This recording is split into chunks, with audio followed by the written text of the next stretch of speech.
Sheikh ekibuuzo ekirala babuuziza omukyala singa yabasinga okumanya eddiini ewaka akkirizibwa okubeera nga akulembera ab'ewaka kugeza ng'eswalaatu tarawih.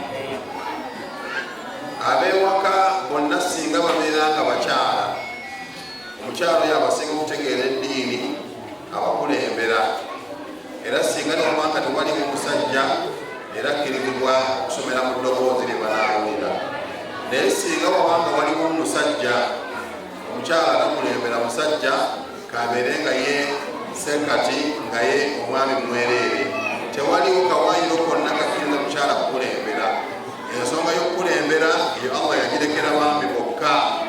Bw'abanga abadde mukyala wawaka kyalina okukola, omukyala oyo ayigirize bbaawe eswala, muyigirize Qur'ani paka bbaawe naye abeere ku mutindo ogunaamusaaza.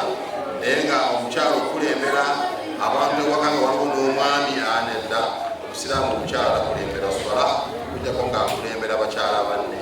Ate olaba yadde bakyala banne nenyimirira eyawukana babeera ku layini emu, onaayitamu katono tayinza kuyimirira nga imaamu bw'ayimirira. Ekyo kiba kiragala nti abakyala balina ebyabwe ebyenjawulo.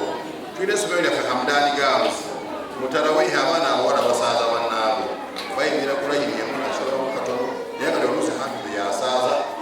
N'olwekyo omukyala asaaza bakyala banne naye tasaaza baami yamusaasira. Naye nga mu bufunze rediyo tekukulembera swala, akulembera swala abeera muntu.